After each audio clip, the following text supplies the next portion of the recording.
I'm Emily Ann Walrath, and I have the privilege of serving our UIC alumni as a staff member with the UIC Alumni Association. It is my sincere pleasure to welcome you to this UIC Alumni Exchange program today. Through the UIC Alumni Exchange series, we work to bring our alumni and friends, you, programs and topics so you can explore, connect, and even escape from the everyday with a community of UIC alumni, staff, and faculty experts. You will hear me say this a few times today, but I encourage you to visit go.uic.edu/alumni exchange to learn about upcoming and to explore past programs. All right, now that that's out of the way, I'm excited to begin today's program. Oftentimes you hear the phrase, "It's not work if you're passionate about it." Today, we are joined by UIC Alumni Association board member, Nadia Hill, who will walk us through a series of reflective questions, enabling us to explore ways to turn our passions into purpose, and profit. We'll discover how to align our personal drivers and goals into a thriving purpose and profitability. Thank you, Nadia, for joining us today. We are very excited to begin this program, and I'll pass it over to you. Awesome. Thank you so much, Emily. It is a true honor to talk about something that I am very passionate about. And I believe that this is an ideal time considering that we are in the month of June. And so we are halfway through 2022. And so I just think it's a great time to talk about passion and just how we can really benefit from it and turning into profit. So my name is Nadia Hill. I am a development coach at UCAN Chicago. I'm coming up on my 5-year anniversary in August. And my main goal is to help survivors of any trauma overcome that with securing resources throughout Chicago. And so that's from employment opportunities, that is from being connected to therapists and also supportive environments. And so I am very passionate about what I do at UCAN Chicago. And I am also a business owner of Bloomin Queens Co, which is a virtual consulting agency that was created to support women. And you'll hear more about that throughout the presentation. So I'm very passionate about advocacy, personal development, and healthy living. And so I'm really excited to share this. I'm excited for the conversation that will take place. And feel free, if anything resonates with you, utilize the chat. You know, if there's something that really drops and hits your soul and it's like, woo, I felt that, Nadia, or man, like, let's elaborate a little bit more. Like, we want this to be as engaging and active as possible. So let's hop right into it.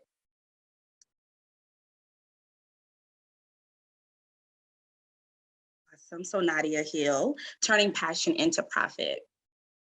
So there are going to be 4 key objectives with this presentation, with this conversation.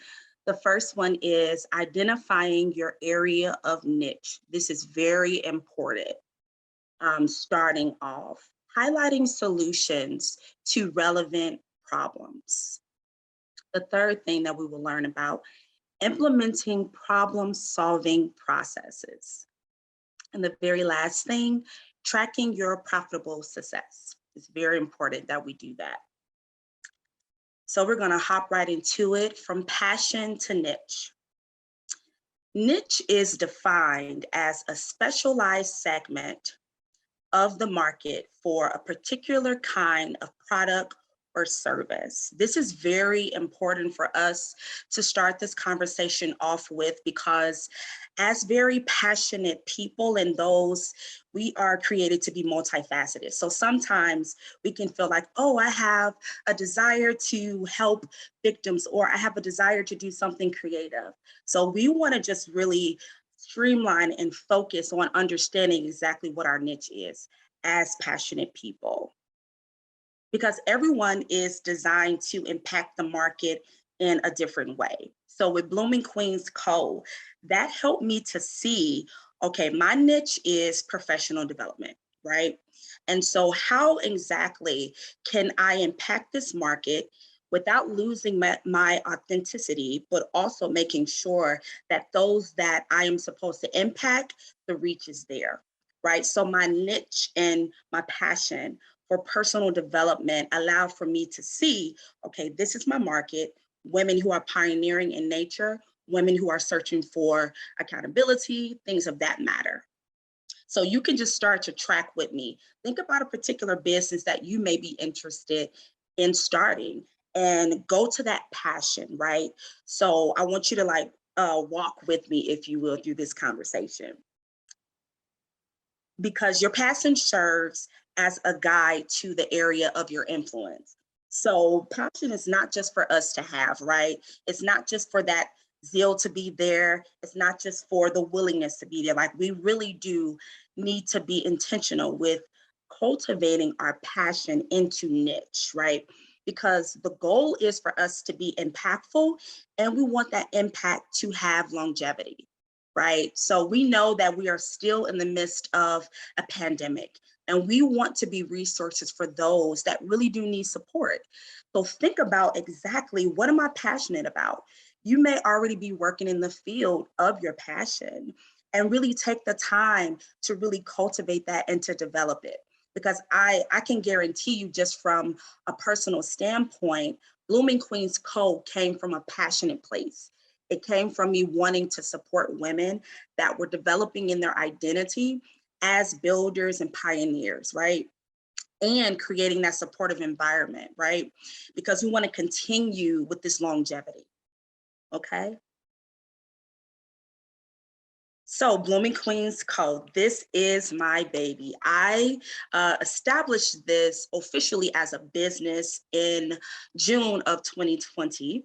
And prior to this, I actually began to host various events. So we would have times where we would do like friend dates, and we would go salsa dancing and just different things that I knew women would love to do, and just to have fun. You know, the beauty of being feminine, the beauty of being a woman. Like, I really wanted to emphasize that. So I went to these resources that I love to do. And I was like, you know what, let me build the interest and just open it up. And from there, I was able to found my business in 2020. And I actually began to host one-on-one and group coaching sessions called Blooming Talks. So that was the platform where I was able to see exactly what areas can I serve as a support, because I'm passionate about this, but I also want my clients and potentially the world to know, when you see Nadia Hill, this is what she's about, right? I wanted to be very focused. So Bloomin Queens Co and the Blooming Talks allow for me to further define that. And I started to see, okay, well, I know that there are women out there looking for accountability. I know that there are women looking for authentic sisterhood. Exactly. Let me streamline this. Like, how do I put this in a one sentence where if anyone asks me, Nadia, what is Bloomin Queens Co? Because we can go all over the place when we're passionate about something, right? So the mission for Bloomin Queens is that we strive to empower women as they lead, heal, and grow under the safety of sisterhood. So anything that I created under Bloomin Queens Co, it always go back to that mission, right? Which essentially is the passion that I turned into a niche, right? So if you have, going back to that business or even the product that you are interested in developing, what is your mission, right? So when people see me, this is what I want them to take away. This is the experience I want them to have from me. They will be empowered, right? They will lead, they will grow, and they will heal under the safety of sisterhood, right? And so my niche, it helped me to identify the specialized target audience, which I was able to notice in different various environments that I spent time in, faith-based environments, professional environments, that this type of woman who was pioneering, who was very ambitious, who was the one to do the work, the one that really wanted to thrive at life, it wasn't too many spaces for her just to be. And so I took this as, you know, hey, here's a problem. How can I be a solution, right? And from there, it really did it took its own form. I was able to have panel discussions where I knew that there were conversations that were not being had, healthy perspectives about self, and then learning how to interact with each other and then the opposite sex.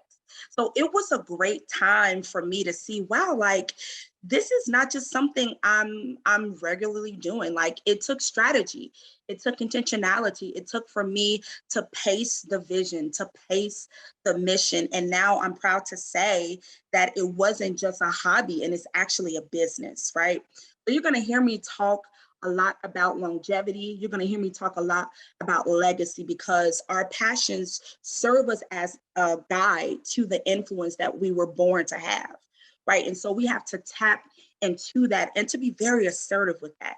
Like, personal development can look like one way to you, but the way that you present it to your clientele is completely different. So when I say that I'm an advocate for personal development, it speaks differently, right? Versus you may say, okay, advocacy is my thing. And this is how I want to drive this. I want to present this to my audience. So don't be afraid to, infuse your personality, infuse your belief into your business, right? Don't feel like you have to separate that. This is what this session is about. It's about understanding how to merge passion right into profitability. And so we got to just be comfortable with that. So this is Bloomin Queens Co. Once a passion of mine, now a business. And now I'm identified as one who is very passionate about personal development. Okay, so this is a personal passion of mine. And then my professional passion is emerge. So I'm a youth development coach at UCAN Chicago, and I got into this field right after graduating from UIC. So I had no professional work experience with my college degree. And so coming into this environment, it was a collective of us who noticed that, wow, we have similar experiences as young, thriving, and really passionate leaders. And so Emerge came from simply, okay, I'm noticing that I'm experiencing the same thing as you.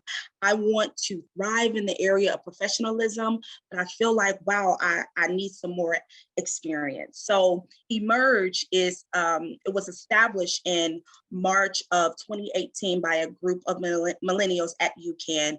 And this is an ERG group for young professionals. And I encourage you all, if your job does have an ERG to plug into it, it is a great space for resources. It's a great space to be supported with your ideas. In fact, Emerge created that environment for me to pitch Bloomin Queens Co. So I had this idea and I was like, I'm already doing coaching professionally. Let's see if this can translate with me, with my profession, my business.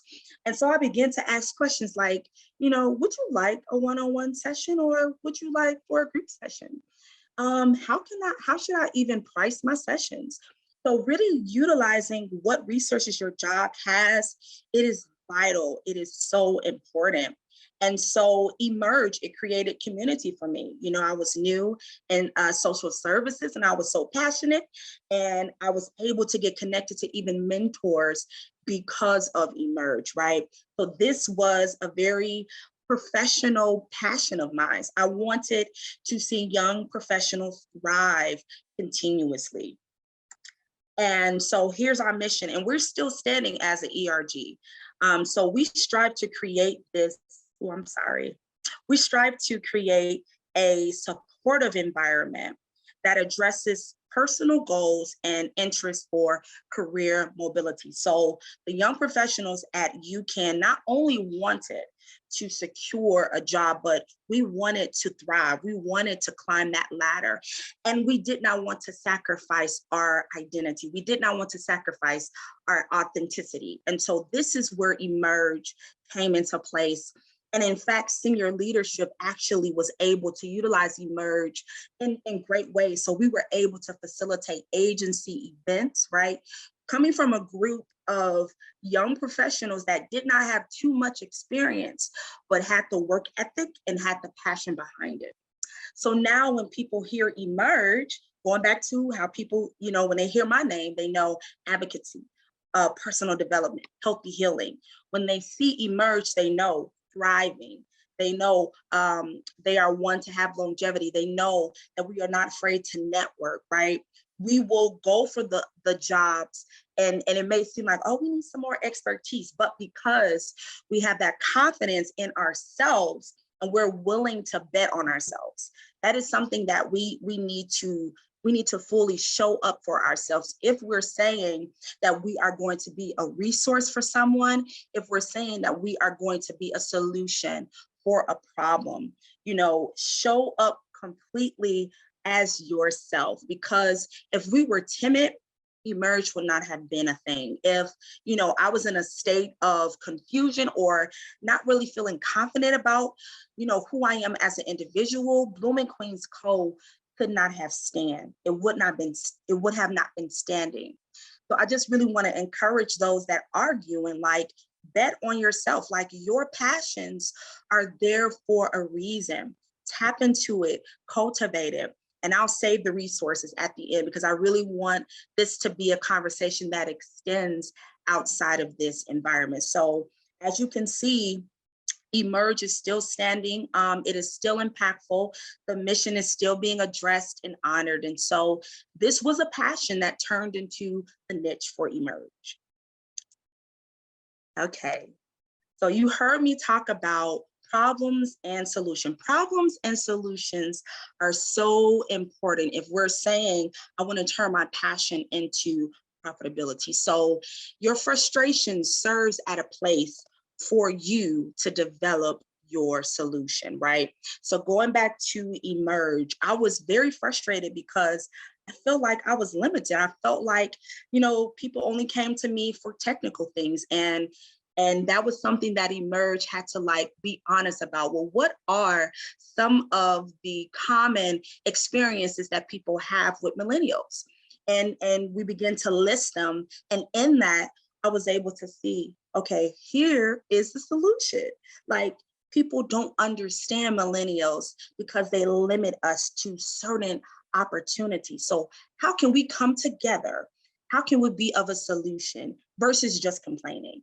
Right? I'm not one to sit in complaints, sit in things that I'm observing. Okay, I think this can be better. What can you do and put it into action, right? No one wants to be around a person that is just a complainer. So problems aid in the development of solutions, right? And so this is a question that I want to pose to the audience, and I would love to see your answers in the chat. What solution can you provide to a daily problem? I want you to think about that. And if you have already provided a solution to a daily problem, put that in the chat as well.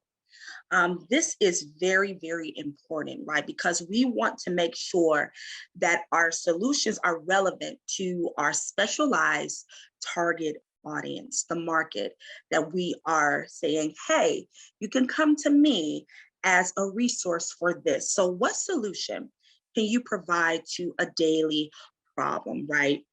So Bloomin Queens Co was the solution for women that felt like community was too hard for them, whether it was the professional environment or faith-based environments. They felt like I can't be myself. So it provided the solution of, hey, in fact, you can. Bloomin Queens Co is a healthy space for women to grow in purpose, right? So think about that problem. And there can be multiple solutions that you can come up with, right? So we are so multifaceted. So our brains, are just wired so uniquely. So think about the problems that you're seeing and how can you be a solution? And we know, Uber is thriving out here. And it's like, hey, how can I assist with making conveniency affordable? And that's exactly what Uber is. So if you don't want to spend money on Uber SUV, you could take Uber Pool, right? And it's convenient. The same thing with Starbucks. And also with the solution, you want to feel a certain way too. So when you're riding an Uber, you feel a certain way. I know I do. So if I don't have to ride and I can take the Uber, it's like, oh, I just feel like I'm here. The same thing with Starbucks, right? So it's a certain feel, like you have to put yourself in the mindset of those that you potentially will be serving as a resource. How do I want those that come to emerge to feel? I want them to walk away with this. And Starbucks is very, very clever. They know that if you get a certain client, a certain person to push Starbucks and they have a certain influence and impact, then everyone is going to want to look like them and move like them, right? So we have to be mindful of that too. So those women attending my conference, and I'm actually in the process of continuing, okay, how can I reach that high caliber woman? Is by this, creating a healthy space for women to grow in purpose. And if you're honest, everyone wants to be in purpose. No one wants to not be in alignment with their identity and their life's purpose. And so with Emerge, the solution that we created a supportive environment for young professionals to gain access for career mobility. So that was the solution that we provided to young professionals who were very passionate, but wanted to tap into resources at their leisure. So they wanted to be coached, they wanted to be mentored, they wanted to thrive, right? They no longer wanted to just feel like, oh, I can only get direct service jobs. Like they wanted to eventually be in senior leadership. And this was a starting point for that. So think about that. Problems aid in the development of solutions. They're not just here for you to just be frustrated, right? Once you step out of that frustration, put it into action, okay? Awesome. Emily, did we have any questions about this in the chat? So far, I think we are good to continue. Thank you so much. Okay, perfect. Okay, so we are going to move on to the four-step problem solving. So these steps will help you to how to implement and eventually have your business, right? So the first step is identify a relevant problem. So you want to be able to, and this is how I deal with Bloomin Queens Co. So I first, internally ask myself some questions like, okay, what problem is relevant to me? Like, what is something that is impacting myself? Because I want to be connected to the solution and those that I, potentially will be aiding as a solution, as a resource, right? You don't want to do anything that is not relevant to your world, right? You want to have that problem that impacts your world. Study your target audience. So I was very deliberate when it came to studying the woman that was pioneering, the woman that was ambition, the woman that wanted to live and thrive in purpose. And so I was able to see certain similarities, like this woman often loves to travel. And that was something that I was like, oh, okay. So when it came time for me to have my panel discussions and my conferences, I was very deliberate about the environment that I created because I wanted it to be custom made for that woman to be in that experience. So I studied her, I am her. And so from there I was like, okay, I know my target audience, like let's move forward. And that created the opportunities for organic engagement. Now I understand the importance of followers and things of that matter, but if it's not organic, it's not authentic and it won't last, right? Like we just have to be mindful, everyone is not your market. Like everyone is not a part of your target audience, but as soon as you are able to see, okay, this group of specialized individuals is the one that I will cater to, then you think of different ways of how to create that organic engagement. So for me, with Bloomin Queens Co., those girl night out allow for me to have that organic engagement, and it did not feel awkward. It did not feel forced. It was just like, well, while we are at it, let's just go out to eat afterwards. Like, what are some experiences you all are having, as women that are pioneering, as women that may not even fit the mold of traditional femininity? Like, what does that mean to you, right? And from there, it was like, okay, I now am able to develop my service, my Bloomin Talks, one-on-one sessions, group sessions to those women that have helped me in the midst of being able to help them, right? So if you implement these 4 steps, I guarantee you it's going to be so innate for you to know, okay, I can create this service. I can provide, I can create this product. I can provide this service. That's the mindset I want us to be in. Like, this process is not difficult. And I know sometimes we can feel like it's going to take much for us to implement and create profitability, but it is not. It takes intentionality and it takes commitment. And if you have those 2 and strong work ethics, and if you have those 3 components, you'll be able to implement that business. You'll be able to provide that service, and people will know who you are, right? The face behind the brand, the face behind the service and product, right? We want, and I also want to encourage you all, to stand in front of whatever you are offering, right? Don't be, okay, I'm just going to push Bloomin Queens Co. Well, who are you? I want to get to know the face behind the brand, right? So yeah, those are the 4 steps for you all. And then when it comes time to building your business, right?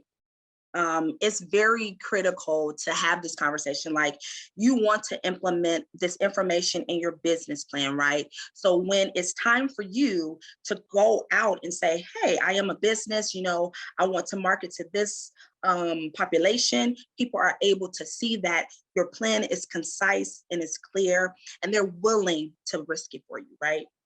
So the first step that I would encourage you to do is to begin with hosting events to engage your target audience, right? So going back to those girls' night, it may not be a girls' night for you. It may be something virtual. It may be a movie night, right? Just think about, like, hey, if I'm providing a service and it's for professional development, like, think of a way that you can ease with, interaction with your target audience. Like, it doesn't have to be so formal, right? So just be mindful of that. There's different ways and different resources that you can begin to engage with your audience, right? For me, even prior to hosting the girls' night, I created a Facebook page, right? And so I knew, and I invited the particular women that I wanted to be a part of Bloomin Queens Co company. And I began to interact with them on social media. So by the time it came for me with hosting in-person events, it was just like a willingness, because I had already built the familiarity between them. And it wasn't like, well, who is this person trying to, push this product and service? And I know me, like, that's how I am. Like, I haven't engaged with you, so I'm not willing to invest, in your product or service. Create online presence with various platforms and media. So I really want to encourage you all to get a website created, right? Facebook did what it was supposed to do for me starting out. Instagram did what it was supposed to do as well. But when I started to actually apply to different grants, they wanted to see for themselves, well, what exactly are you doing? Like, I should be able to just type in bloominqueensco.com, which you can, and you'll see my mission, you'll see my vision, you'll see my past work, and you'll see all that I've said that I'm doing, it actually happened. So I don't have to, work so hard. The website is the portfolio for me. So when it came time for me to apply to those grants, I made sure I included my website, because I want them to see that this is not just a hobby, right? This is not just something that, I'm just doing and, to pass time. Like, this is a business that is impactful and is long lasting. So create your online presence using various platforms. Establish a competitive marketing analysis. So this was something that was really eye-opening to me, right? So even with my passion, I wanted to make sure I was competitive. There's many businesses out here that's offering coaching and consulting sessions. And I wanted to make sure that when there is a client that sign up with me, they know they're getting quality because I'm not underballing myself, and nor am I like over exaggerating my prices as well. So this helped me to see, my top 5 competitors are offering this service and that service and that service. And this is how they're pricing this. And they're located, whether it's East Coast, West Coast, Mid, West. And from there, it helped me to properly price my services. Like, I want you to know that I am passionate about what I'm doing, but it's also an investment on your end, right? You're paying for experience, you're paying for classes I took, you're paying for the process of me to get to this place. And so I want to make sure that I'm feasible financially, right? So establish this competitive marketing analysis ahead of time, right? Don't wait until you start offering your products and services to try to get competitive, because by then it's going to be just hard for you to backpedal. So just, complete this and be honest about it, where you are and where you want to go. So this should be, a document that you revisit. So after year 1, okay, this is my sell point information. This is how much I made in profit. Okay, where am I going for year 2?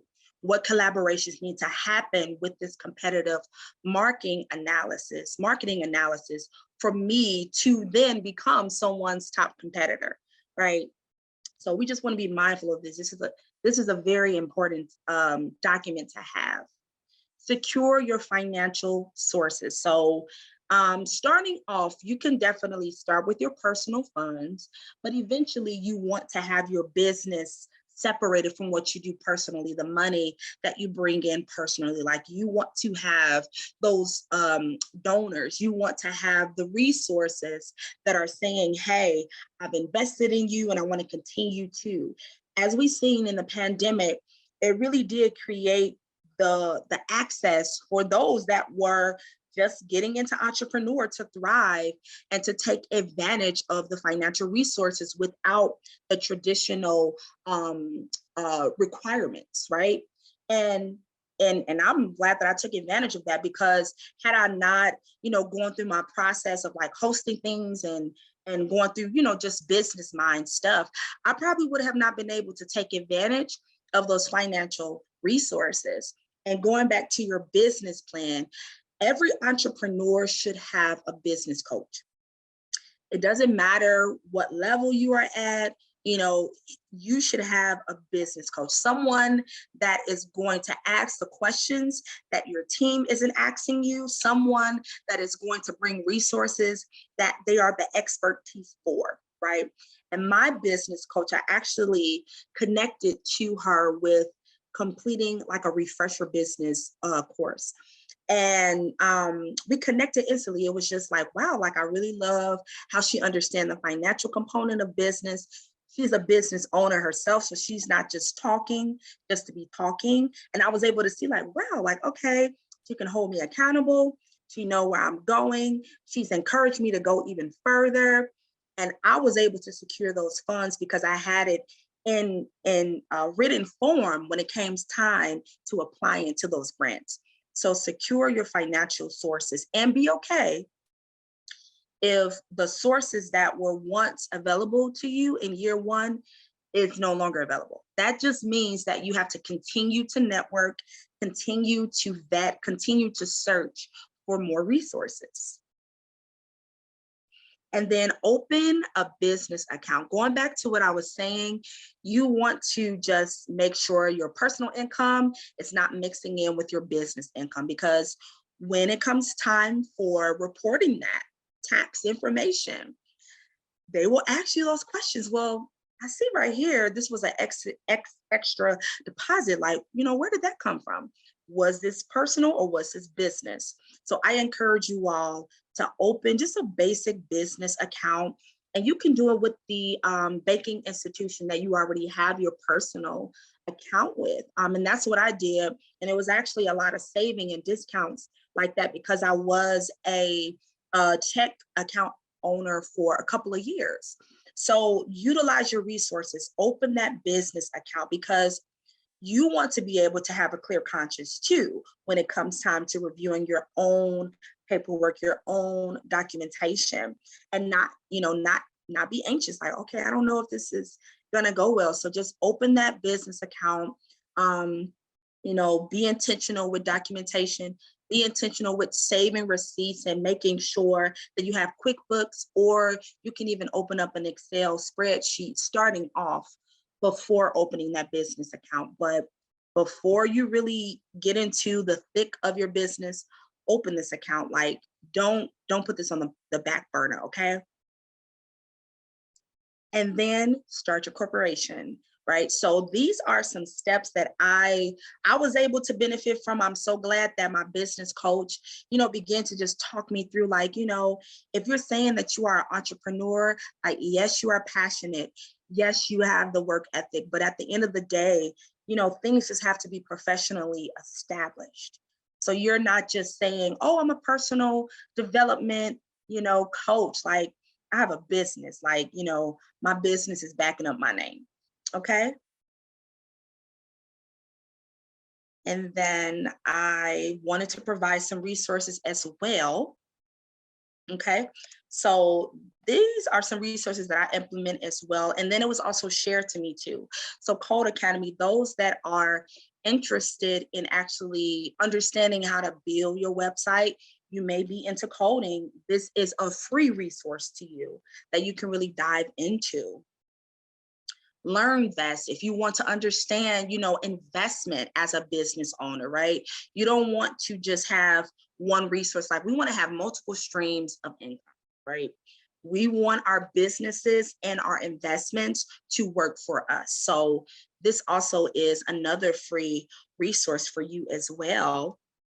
And then this is something that I actually took a couple of different courses actually to get an understanding of my niche consulting courses, which is free to you. It'll help you to really focus and just become like, okay, this is it. Like, I thought it was this, but no, it's really this. It's really personal development. So take the courses if you feel like you need more understanding, more clarity of your niche. And then YouTube, YouTube Academy is a thing. It is out here. Let's utilize it. For me, it helped me to understand, like, if my business wanted to be established as an LLC or S Corp. And I was able to learn from the experience of experienced entrepreneurs and just them telling their story and telling their journey. Sayer, that's something, I believe this is another investment and from a resource out here for you all. And then podcasts, like, I listen to John Maxwell. He is a prominent, leadership consultant. And so I take his insight, his wisdom, and I implement it, to my business. So these are some resources for you, and they are all free. And also, the more you get into your business, the more you may want to invest in paid services, resources. Okay, so I'll leave you with this quote. If you can't figure out your purpose, figure out your passion, for your passion will lead you right into your purpose. And this is a quote by Bishop T.D. Jakes. Okay, so that is it for me. And I'm going to turn it over to Emily. Any questions you have for me to answer? I would love to now. Yes, thank you so much, Nadia, for helping us think a little bit more deeply about our passions and how we can hopefully and possibly turn them into something that is profitable for us. So as a reminder to everyone that has joined us, this is being recorded and we will have it available to you on the Alumni Exchange website in approximately 10 days. And so we will move on to your questions. Any questions that you have, feel free to throw them in the chat. The first one that we received goes into, just figuring out what your values are and how you can convert them into that profession. And so what are the first steps that you recommend for people who are trying to align their current profession with their values and vice versa? That's a really good question. So I would definitely say to identify your principles. What are your core principles? Like, going back to personal development, authenticity, things like that will help you merge the two. So for me, you can create the environment for me to actually see. I'm very passionate about consulting, and essentially it's identity. So that's a core principle of mine. So anything I do is always going to speak to identity. So I would first say to analyze your core principles individually. And then from there, it should be able to help you build a bridge to merge personal with passion, with professional, right? Because you don't want to lose yourself in the mix of trying to bring in your professional, endeavors and just things that you want to really thrive in professionally. So that's what I would say, to start with those core principles and then go from there. Awesome. Thank you so much, Nadia. The next question we have is, what was your greatest challenge, whether it was, just personally or process related, when you were turning your passion for consulting, advocacy, professional development into Bloomin Queen? That's a good question. I would definitely say not thinking people would actually believe in the mission and vision. As much as I knew it was impactful and monumental and a great resource, that was really like a challenge of mine to overcome, even how I identify success. That was something I had to just settle. It was just like, listen, success is knowing that a woman has walked away from a session and empowered in her identity. And so that number, it just looked different from, someone else's business, but I had to become so committed to Bloomin Queens Co, even in the infancy stage.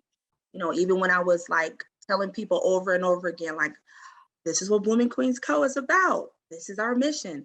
This is our vision. So really getting over, will people actually see what I see in Bloomin Queens Co? Yeah. Awesome. That was a great response. Thank you.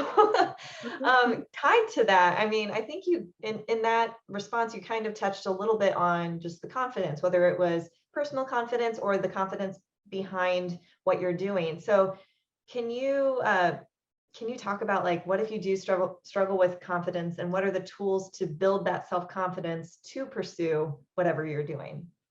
Sure. Sure. I would, the first thing I would say is definitely study who you are, right? To know your identity. Don't wait for people to affirm you. Don't wait for people to support you. And that's what Bloomin Queens Co did for me. It pushed me out there, even with no support, like, my family, of course, but it put a demand on me to stand on the vision of Bloomin Queens Co. So be resolved with your identity.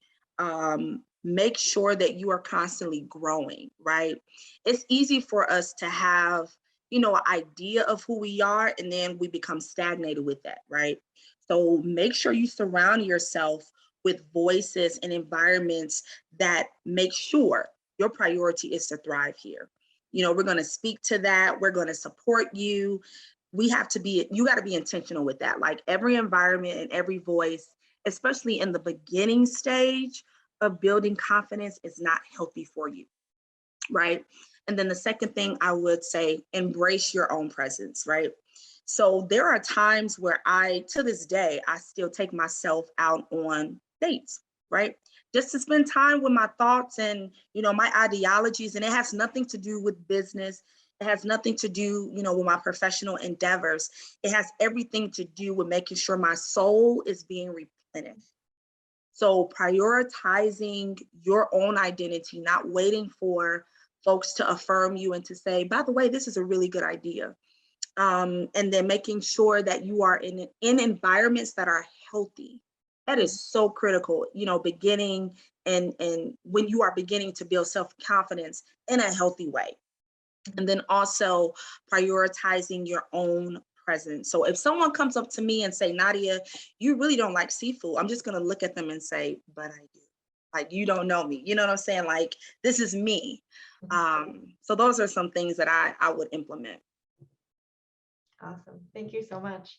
And so once you sort of get that confidence, I guess, a little bit more, now you have the confidence, hopefully, to reach out to people that you admire, that you want to be a mentor or something like that. Can you talk us through some tips that you have on how to reach out to those professionals that we admire, and how we can get their attention, convince them that we deserve that time to help us move forward with what we would like to do with our passion?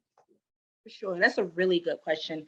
I would definitely say, so it starts off with how you value yourself. So if you know that you are legit and what you have to offer is great, like you have to sit in that position of authority, because people can read through like, oh, like I still think that she's developing this area, or she may not be as confident. So once you have to get that resolved, like what I'm bringing to the table is of great value, right? Two, utilizing LinkedIn, it has helped me so much. And what I do is I'm studying them, I'm watching them as well. And I always send like a welcome email like, hey, my name is Nadia. I see that you did this project. It was so inspiring to me. Please let me know if you're having like any mixtures or anything like that before sending them that invite, because they can deem that as very impersonal. And that's the last thing you want to be labeled as, impersonal. And then for two, once the door is open to you, make sure you communicate with them constantly, to let them know like, hey, like I'm working on this conference. It's called, alignment, and the focus is, helping women, et cetera, et cetera, et cetera. So when an opportunity come, and they actually have the time too, because time is important. You can't get that back. So everyone is not going to make themselves accessible, but you want to make yourself the person to stand out the most, that with this little time, free time I have, I'm going to, give it to this person. And so you constantly reach out, you constantly email, and if you have, funds to attend their events, you go to their events. So it's all about you just really pushing yourself out of your limits, and not just staying in like inspiration mode. Like, that person does inspire you, but what you have to offer is valuable too. And they were starting off as well. So they were, emerging, and get a feel of their niche as well. And just go from there. Great. Yeah. I think just being present, and I think you really hit the nail on the head a little bit with like the time commitment and everything, and just being cognizant and thoughtful about that, whether it's your own time or their time, but really being present. I am going to do a really quick plug. You had mentioned LinkedIn, so I'm going to take this opportunity to really quickly mention UIC Connected is another great place to connect with fellow alumni or fellow UIC community members for professional development and career development. So I'm going to do that selfish plug there. We do have one more question, at least. Do you have any advice on how, as parents, because we may have some people on here that are parents as well, how we can encourage our kids to find their passion and really encourage them to seek out those opportunities to find their passion? That's a really good question. I would definitely say, as parents, you serve as a guide. You're kind of like you serve as their managers, right? So getting them into whatever, so you can enroll them in a summer, program, and just see like, what do they, gravitate to? Is it gymnastics? Is it art? Is it singing? Whatever that might be. And you just hone in and say, you really like music. I see that you constantly, remember songs, and I see that you're trying to like, mimic a certain way that people are singing. I'm a hone into this. And then from there, you enroll them, connect them with a vocal coach. So really it is, supporting them as they're exploring their identity, because essentially that's what they're doing. They're trying to get a feel of like, what feels like me? Is it arts? Is it, finance? Is it tech? And as parents, you're serving as their manager, like, okay, I see that you're constantly coming back to this. and it may be two things. So it may not just be something creative. So I just think exposure is so important as an early age, and even as they are growing in their passions and their identities, you continue to manage them. So that's what I would say, expose them to as much as you can and just really go from there and utilize the resources that are out there. Awesome. Well, thank you so much, Nadia. Those are all the questions I believe we have for now. We are so grateful for your presentation, and we are so proud to have you as a UIC alumna. So thank you so much for everything you do.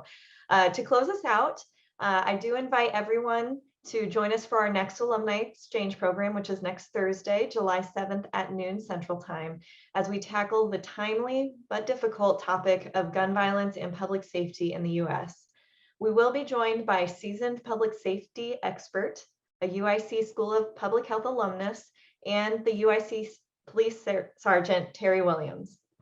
Sergeant Williams will walk through the prevalence of gun violence, its dramatic effects on communities, the role of public health in addressing it, and offer action-based approaches and solutions.